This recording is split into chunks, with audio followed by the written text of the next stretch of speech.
Olá, que a paz do Senhor esteja com todos vocês hoje e sempre. No vídeo anterior nós estudamos sobre a história de Roboão,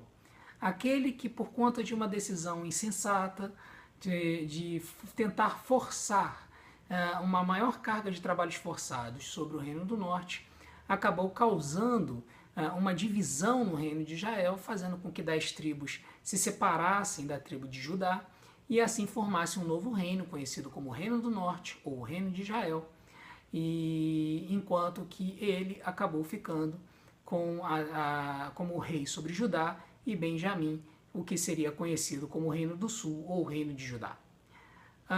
Hoje nós vamos falar um pouquinho sobre a história de Jeroboão. Quem foi Jeroboão? O que Jeroboão fez quando recebeu a tarefa de ser o novo líder desse reino do norte, essas 10 tribos que se separaram do reino do sul e da casa de Davi? Bom, o texto bíblico vai nos contar em 1 Reis capítulo 12, a partir do verso 25,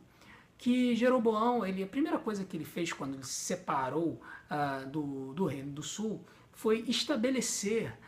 um local onde seria a capital do reino. Originalmente ele faz uma fortificação na cidade de Siquém, na região de Siquém, aonde ele vai se estabelecer. E ali ele começa a trabalhar, ele passa a morar, e depois de um tempo, o texto bíblico vai nos dizer que ele pensa que o reino voltaria a ter o interesse a se unificar à casa de Davi. Jeroboão ficou preocupado de que a rebelião que surgiu e que fez com que houvesse a divisão no reino fosse ser fogo de palha. E por conta disso, ele pensou que ele tinha que tomar alguma atitude para impedir e evitar que a sua rebelião e a formação do reino de Israel, o reino do norte, não fosse deixada de lado e as lideranças das tribos do norte resolvessem voltar para Judá e para a casa de Davi e formar novamente o Reino Unido de Israel. E o que ele percebeu é que a melhor forma de fazer isso seria impedir, de alguma forma, que as pessoas do norte tivessem uma afinidade religiosa com as pessoas do sul. Ele se percebeu que, apesar das tribos terem se separado politicamente, ainda existia uma união religiosa, pois as pessoas de todo o reino de Israel costumavam fazer viagens e peregrinações, por assim dizer, até o local onde ficava o templo de Salomão para oferecer sacrifícios e poder visitar o local onde a glória de Deus habitava. Então, o que Jeroboão fez foi criar uma estrutura religiosa nova, de forma a que ele prendesse o povo de Israel na região das 10 tribos. E para ele fazer isso, ele resolveu criar 2 templos idólatras, um ao norte na cidade de Dan e um outro ao sul na cidade de Betel. Esse sim é muito importante porque ele ficava exatamente no trajeto até Jerusalém. E nesses 2 templos idólatras ele coloca 2 bezerros de ouro e diz que esses bezerros de ouro são os deuses que tiraram o povo do Egito. E dessa forma ele estabelece uma nova religião, um novo culto no reino de Israel, efetivamente desviando as pessoas do caminho do Senhor. Um outro detalhe também muito importante é que ele, para poder desvincular ainda mais o culto do culto que existia no Reino do Sul, ele começa a escolher sacerdotes para serem os sacerdotes desse novo culto a partir de pessoas de quaisquer tribos de Israel. Ele não segue a orientação da lei de escolher apenas pessoas da tribo de Levi para serem sacerdotes desse novo culto a esses novos deuses.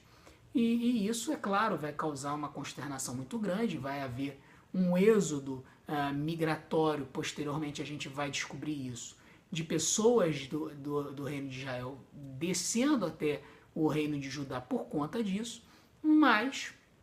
o fato é que ao fazer isso, Jeroboão acaba desviando as tribos de Israel do culto ao Senhor, ele cria esse novo culto idólatra, cria efetivamente novos deuses, e isso vai ser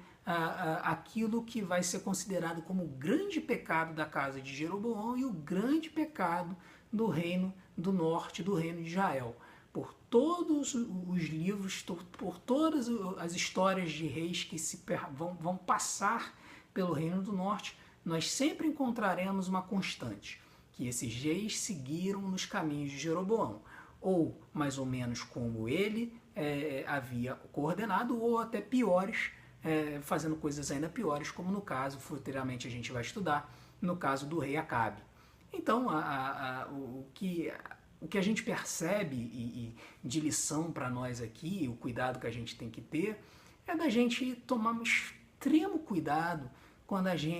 com decisões que venham a ser decisões políticas. Muitas vezes nas nossas igrejas acontecem situações em que as igrejas, elas, por conta de desejarem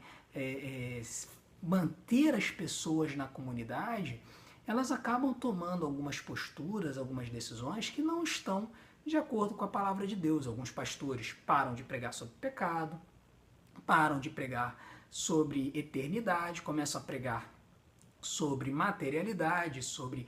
teologia da prosperidade, de que se você, para ser abençoado, você tem que ser rico, tem que ser bem de saúde. E, infelizmente, muitas pessoas acabam caindo nesses discursos e preferem frequentar essas igrejas do que frequentarem igrejas que estimulam as pessoas a estudar a palavra de Deus, compreender qual é o plano de Deus para elas, e entregar os seus caminhos nas mãos do Senhor e buscando a sua vontade. Então, a lição que fica para nós é para a gente tomar cuidado com essas igrejas, com esses líderes, que para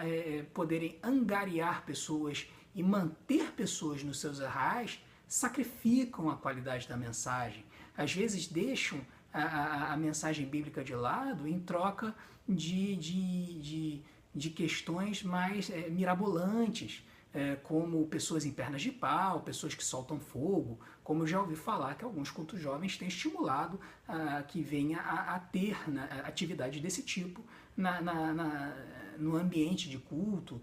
como se isso é que fosse transformar a vida das pessoas. Então, o que a gente deve sempre buscar e deve sempre